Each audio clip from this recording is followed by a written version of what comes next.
Welcome back to my biochemistry videos. Today we're going to be going over part 2 of protein purification. So first, let's take a look at a couple different ways to isolate/purify proteins. First, what properties allow us to actually isolate and purify proteins? Well, the properties you need to know are size, solubility, charge, and binding affinity. And each one of these purification processes takes advantage of one of these properties. And an acronym to utilize in order to remember this is sneaky squirrels catch balls. So moving on. The first purification process we can use is actually called salt concentration. It's not salt concentration, it's salt concentration. I can't really pronounce it very well, but you can look it up in the book. But it's actually just known as salting in and out is how you actually probably see it on an examination. And this process takes advantage of proteins' variable solubility levels. So proteins are actually, their level of solubility is actually different from protein to protein. So one protein, say we have a blue protein, may be more soluble than the green protein. And we can take advantage of that property in order to actually salt them in and then salt them out. Now, how exactly does salting in and salting out work? Well, when you add salt to proteins, which is called salting in, the protein becomes more soluble. Eventually, once you add too much salt, which is called salting out, the solubility will decrease, leading to the formation of precipitate. This precipitate is actually, as you know from Gen Chem 2 and Gen Chem 1, a solid material that you can actually collect and isolate from the solution it's in. Proteins salt out at different concentrations of salt. This is what allows us to purify. So if you have a question of if it's salting in or salting out that allows us to actually isolate the protein, it's the salting out portion of the process that actually allows us to isolate the protein in question. Now here's a graph of how this actually occurs. Say we have two proteins. Let me change my color. Say we have a green protein again and we have a blue protein. And as we increase that salt concentration, the blue protein is going to become more and more and more soluble. So as you can see, we're increasing salt concentration, becoming more soluble. It will hit a plateau, and if we continue to add salt, it will actually become less soluble and turn into a precipitate, a solid that we can then isolate. Now, if we have a mixture of different proteins, the other protein, say the green protein, will salt in, salt in, salt in, salt in, salt in, salt in, salt in, salt in, salt in, salt in, salt in, salt in, plateau, plateau, plateau, salt out, salt out, salt out, salt out, salt out, precipitate. So we could actually collect the blue protein first because it's salted out first without having to worry about this green protein messing up our solution of proteins. So once we actually have the precipitate form, how do we actually recover the protein in question? Because there's of course going to be some salt mixed with those proteins. It's going to be in its precipitate form. What we can actually use is called dialysis. Now, you're probably thinking of like kidney dialysis. It's the same concept basically. But when we utilize dialysis, we use something called a cellophane bag, which is right here. And this cellophane bag possesses pores on it. And these pores are actually small enough for the salt to leave, but the protein to stay inside the bag. So what we do is we put this bag, the cellophane bag, into a solution such as water, usually water. And when we put it in the water, the salt wants to go from high concentration, which would be inside the cellophane bag because there's more salt in the cellophane bag, to low concentration. So it'll actually passively diffuse through these small pores on the bag.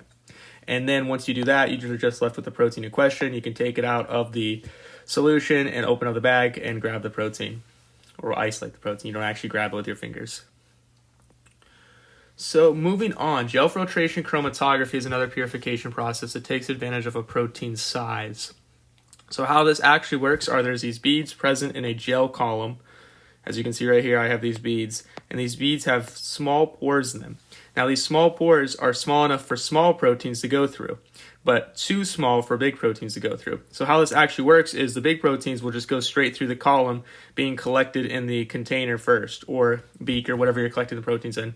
And these small proteins, which are labeled in blue, will actually have to travel through each bead, increasing their distance to the beaker that is collecting the proteins. So they will actually be collected last. So you can actually separate these proteins based on their side, and that is called gel filtration chromatography or molecular exclusion. The next purification process is ion exchange chromatography, and this takes advantage of proteins' various charges. So as we know, some proteins are positively charged, some proteins are negatively charged at neutral pHs. So if you take advantage of this property, you can actually isolate specific proteins. So for example, say this protein right here is a glutamate. At neutral pH, we know that glutamate is negatively charged. So when we have this negatively charged glutamate and we have it mixed with a bunch of other various proteins that we don't know what those proteins actually are, the glutamate will actually be attracted to the positively charged beads. while the positively charged protein, say we have histidine, would actually be able to travel through. So say you have a mixture of histidine and glutamate, and you have positively charged beads, the glutamate would actually be attracted to the positively charged beads. The histidine would actually be able to just travel through unaffected. Because do remember, positives attract negatives, negatives attract positives. It's just opposites attract opposites. And then once you actually have these proteins bound in here, you can actually adjust the pH, because if you remember from my previous video, as you adjust the pH, the charges on amino acids change. So if we wanted this to become uncharged, we could actually raise the pH, or we could lower the pH of this, and that would actually protonate the glutamate, making it glutamic acid, and that could actually unbind it, and then we could collect it that way. Or we can adjust it with salt. We can add a bunch of salt in here, and we can increase the solubility, and that would actually also unbind it. But yeah, so basically ion exchange chromatography takes advantage of proteins' different charges, and then there's positively or negatively charged beads present in the column that then attract those opposite charged proteins. Affinity chromatography is basically, it's a very simple concept. So say we have a column, and then I have beads in this column, and these beads have, say, these green little squiggly lines are glucose.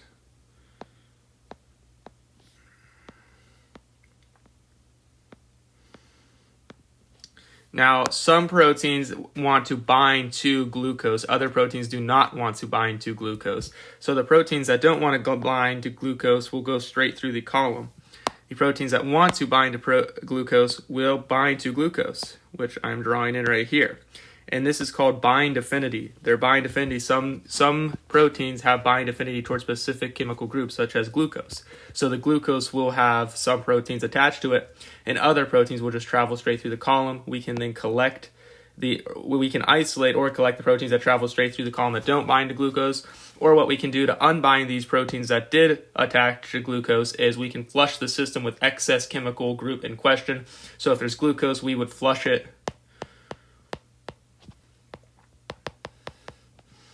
Excess glucose. And once again, that is called affinity chromatography. The next thing we should be talking about is resolving power. Now, the higher your resolving power, the more interactions you have between your proteins and your beads. So if you have a bunch of small beads in a column, say these are small beads, super fine small beads, there's going to be more interaction because there's more likely for a protein to run into these beads and interact with them rather than if they were big, because then the protein could avoid those beads. So yeah, that is resolving power. So finer beads, once again, have higher resolving power. Larger beads have lower resolving power. Lower resolving power, less interactions between beads and proteins, and higher resolving power is more interactions between beads and proteins. So now we're going to look at high pressure liquid chromatography, which takes advantage of high resolving power because it utilizes super fine beads, and it also uses high pressure to actually force proteins through the column. So how this works is it allows high resolution and rapid separation of proteins. So this is one of the most efficient purification processes that you can utilize because it does allow high resolution and rapid separation of proteins by utilizing that high resolving power and those super fine beads. And then I don't think you really need to worry about this. This is just, don't really worry about that. But yeah. Gel electrophoresis. So all proteins usually have some sort of charge and they'll move to the other charge in question. So majority of proteins are going to have a charge. So if you put them in a gel plate, they will go to the opposite charge of what they are charged. Once again, opposites attract one another. That's basically the whole concept behind gel electrophoresis, is that if you have a positively charged protein, it's going to go towards the negatively charged portion of the gel plate. And how gel electrophoresis is usually set up, this is just generic gel electrophoresis. You have one side of the plate, which is positively charged, and you have one side of the plate that is negatively charged, and you usually put the proteins at the negatively charged end, and if the protein in question is negatively charged, it will go towards the positive end, and if it is negatively charged, it will stay in the, or if it's negatively charged, it'll go towards the positive end. If it's positively charged, it will stay at the negative end of the gel plate. And when this occurs in gel, once again, it's called gel electrophoresis. And we're going to build on this because the one you really have to understand is called Sts Gel Electrophoresis. Now, Sts Gel Electrophoresis follows the same exact concept as regular gel electrophoresis. However, the thing that is unique about gel electrophoresis is that the SDS denatures the proteins, and for every two amino acids or proteins present, one SDS binds. And this denaturization and the binding of these SDS molecules actually makes every single molecule or protein present on the gel plate negatively charged. Now, do know that is very important, because on here, this allows for the gel electrophoresis to separate them by mass only. So if it is SDS gel electrophoresis, it can separate by mass only, not charge. However, one thing to note that the important thing to note here is that when it does separate by mass only, if you have large proteins and you have small proteins, what protein will travel more fastly? They're all negatively charged in gel or SDS gel electrophoresis due to the denaturization due to the SDS proteins and the 2 amino acids for every 1 SDS. That makes them all negatively charged. So how do we actually know what one's going to travel farther? Well, the smaller the protein, the farther it will travel. The larger the protein, the less it will travel. So you're going to have your large proteins, which I'll highlight in blue, towards the negative end of the gel plate, and your small proteins, which I will highlight in green, towards the positive end of your gel plate. So just remember that small proteins travel farther and faster on gel electrophoresis. Large proteins travel slower and less on gel electrophoresis. And that is actually how we can separate them. And then why this is cool is because SDS gel electrophoresis then allows us to visualize them by utilizing cadmium dye or a various dye to actually stain the proteins. So then we can actually visualize our specific activity, and we can also visualize our purification process being utilized. And yeah, it's a pretty cool process. That's the whole concept behind that one. Isoelectric focusing basically utilizes a pH gradient gel plate, and it takes advantage of the number of acidic and basic amino acids present on a polypeptide chain. And how you actually do this is you'll put these proteins in the middle here, right here. You'll put a bunch of proteins in the middle here at neutral pH. And as we know, if it is acidic, if it is a negatively charged protein such as glutamate, it's going to want to go towards a lower pH.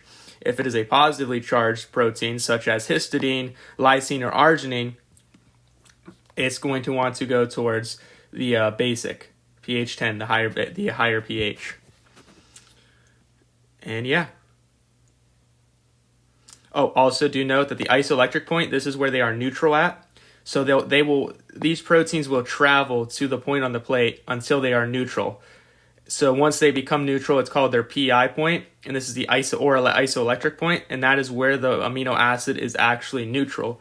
So once again, glutamic acid, when it is negatively charged at neutral pH, it actually has a -1 charge. So it wants to go towards the acidic pH because that will actually then make it neutral overall. Your positively charged amino acids, your basic amino acids such as histidine, lysine, and arginine want to go towards the basic pH so that they can become overall neutrally charged. And that is in their PI point would be over here, and then the acidic amino acids PI point would be over here in the lower pH region, or isoelectric point.